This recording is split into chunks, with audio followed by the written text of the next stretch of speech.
నాగర్ కర్నూలు జిల్లా ఉయ్యాలవాడలోని మహాత్మా జ్యోతిరావు పూలే పాఠశాలలో అస్వస్థతకు గురైన విద్యార్థులను బీజేపీ చీఫ్ రామచంద్రరావు పరామర్శించారు. ఫుడ్ పాయిజన్ వల్ల విద్యార్థులకు ఇలా జరగడం బాధాకరమన్నారు. పాఠశాలలో ఉపాధ్యాయులు అప్రమత్తంగా ఉండాలని సూచించారు. విద్యార్థులకు మెనూ ప్రకారం ఫుడ్ అందేలా చూడాలన్నారు. భోజనాలు పంపిణీ చేయడంలో శుభ్రతను పాటించేలా చర్యలు తీసుకోవాలన్నారు రామచంద్రరావు.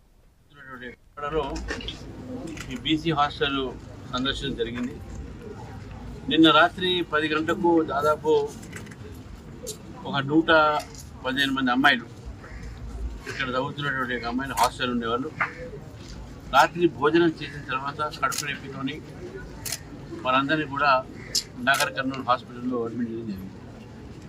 నిన్న 65 మంది, ఇవాళ 35 మంది. దాని అందరికీ కొద్దిగా సెలైన్ ఇచ్చి డిశ్చార్జ్ చేసినటువంటి ఒక మాట చెప్తా ఉన్నారు. ఇంకా 3 విద్యార్థులు హాస్పిటల్ ఉన్నారు. గురుకులాల్లో ఈ హాస్టల్స్లో బీసీఏబుల్ హాస్టల్స్లో ప్రభుత్వం ఒక నిర్లక్ష్యం వల్లే ఈ సంఘటనలు జరుగుతున్నాయని చెప్పేసి కూడా మేము భావిస్తూ ఉన్నాం. ఈ మధ్యలో ఈ జరిగినటువంటి అనేక సంఘటనలు మొన్న తాండూరులో జరిగినాయి, హైదరాబాద్, సికింద్రాబాద్లో కూడా అనేక హాస్టల్స్ జరిగినాయి, గురుకులాల్లో జరిగినాయి. వీటిపైన సమగ్ర విచారణ జరపాల్సిన అవసరం ఉన్నది.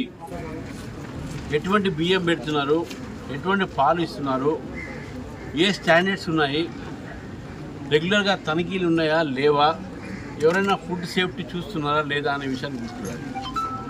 ఇప్పుడే అక్కడ లోపల సెక్రటరీ గారు కలిశారు. వారు చెప్పేది ఏంటంటే పాలల్లో ఏదో కొద్దిగా తేడా వచ్చి ఈ విషయం జరిగింది, పెరుగు తోడు పెట్టేటప్పుడు చెప్పారు. మరి ఒక హాస్టల్లో ఒక వ్యక్తికి కావచ్చు, కానీ 115 మందికి